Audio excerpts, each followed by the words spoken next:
Hola mis amigos, welcome back to Guns Up Review. Today, we're on a road trip. We're heading across the great state of Texas. We're going to the deer lease. It is the first day of autumn. Getting ready to fill up the feeders, make sure the stands are still upright, the storms hadn't blown them over, the cows hadn't stomped them down. Come with me, I got some stuff you gotta see. My favorite part of the whole country. Here it comes.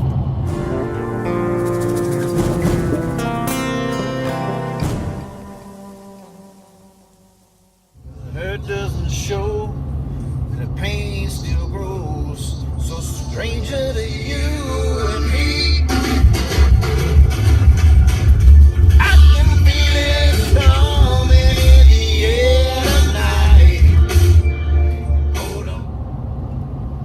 Okay, step one, before we get too much further along, we got to hit up the old Mason feed store and get a battery, or a couple of batteries, and some sacks of corn. Corn this year is only $5.95 a sack, so let's go see if they got some.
All right, welcome back to the channel. Today we're out.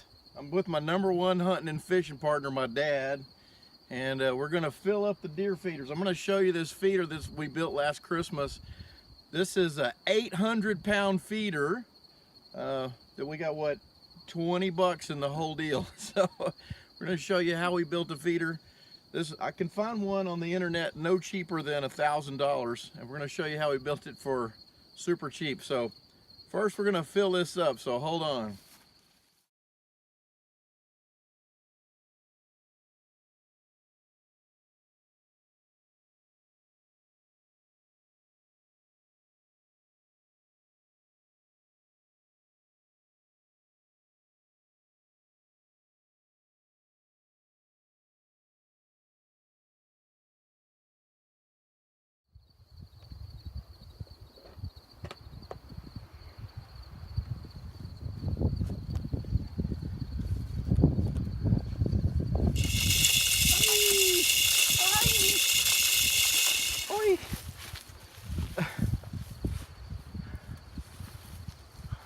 Okay, that works.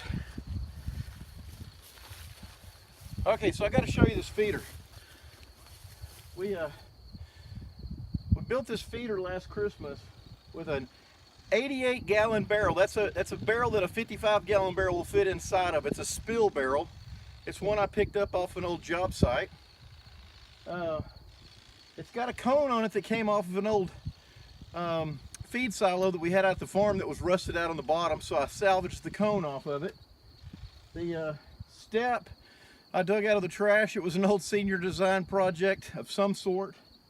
The legs, went out to the steel scrap yard, traded a bunch of scrap in, and took those out. And so they just weighed me weight for weight, and so those cost me $0.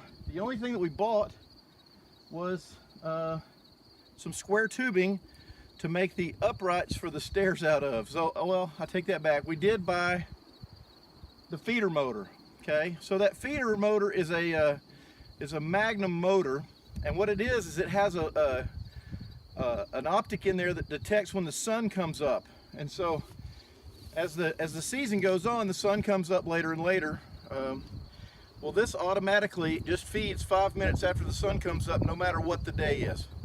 So super cool. They keep their timers on there, so as if at the end of the season when you put a new battery on, like I just put one on, it's been a year, but it stores in memory.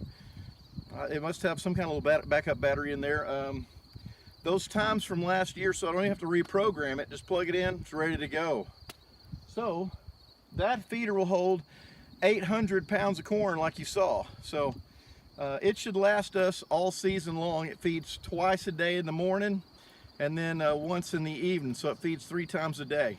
And down here we hunt on, this is a low fence place. It's only 200 acres.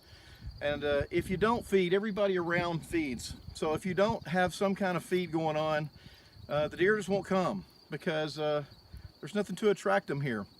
And so if I was on a high fence place and I had a captive crowd of deer, that'd be a different deal, but this is not. So this is what you have to do to see some deer. So anyway, it's a couple weeks until bow season starts, and so let me show you some other things though. All right, so we got to show you our box blind we built. Since we only hunt on 200 acres, you can't be walking around, so there's no stalking or anything like that here. You got to be still. So we hunt in a box blind. This blind is 5 foot by 5 foot on the footprint on it, by what, 5 feet tall as well. I think we got about $40 in this. Okay. This was an old senior design project from one of my students' groups. It was some kind of mechanical sculpture, and it wound up in my driveway, and so it got converted into a deer stand. I never throw anything away. So the inside of it, it's got some rubber mat on the floor from a weightlifting mat from a gym, and then we put some C-channel, just some purlin around to frame it out. And then actually you see the white dots on the plywood. That's 3/4 inch plywood left over from the kids from the homecoming parade at our local university. They throw 4x8 sheets of plywood in the dumpster. And so we went and got it out, because we're just going to put it in the woods anyway, so who cares? And a sheet of plywood is like $50 a sheet, so don't throw it away. We had leftover tin from another project, and so there you go, awesome stand for 40 bucks. You can't beat that. So it should last forever. If the plywood rots, it's got a metal frame, put new side panels on it, it's good for another 20-30 years. So keep in mind good ideas. All right, on to the next. And if you haven't got one of these for your trail camera, go by Academy or wherever, Walmart, and get one. It's this little mount where it screws into the tree, and then your camera screws on top of that and holds it perfectly in place. Instead of trying to strap your camera to a tree, they work a treat. All right, here we go. We're going to load feeder number 2. Now this one, same as the feeder over at Dad's stand, but I built this maybe 20-something years ago out of the same barrel. A little cone, and it's got the same feeder on it, but you see the feeder had a live hinge on it, the little slinger. You can see my door hanging there, so we're gonna have to do a little duct tape magic to it. So here we go. This one's bad because I got to climb a ladder to get up there. This one's a pain to load, so don't do it this way. OSHA approved. Yeah, OSHA approved. Death ladder. All right, here we go. Here we go. No rattlesnakes, please.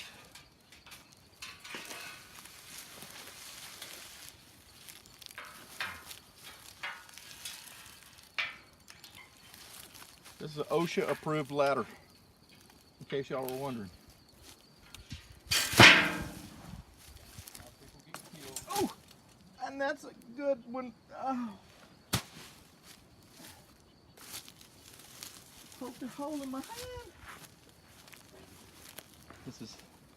This is how you work an old man to death.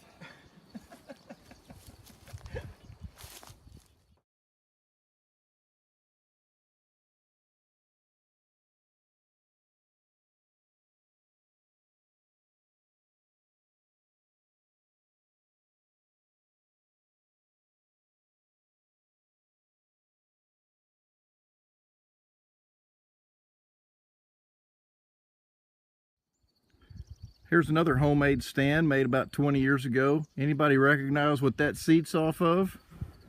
A 1978 Subaru Brat. There you go. We got a grand total of $0 in that whole operation too. All right, time to open the stand up for the first time this year. Let's see how many black widows we can find. Can anybody tell me what kind of spotter that might be? Anyone?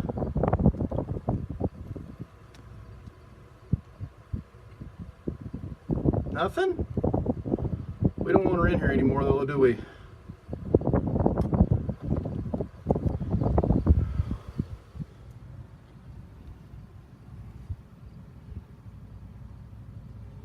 How about this creature right here? Any idea what that might be?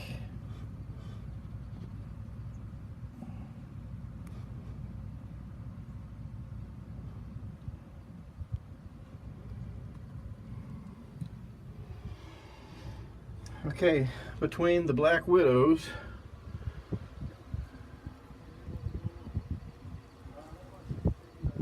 and the red wasps, I've been invaded. All right, time to clean them out. All right, the black widow spiders did not put up much of a fight. However, the wasps were very angry. I got stung on the back of the arm, on the back of my head, and I got the door mostly closed before I decided that they own that for now.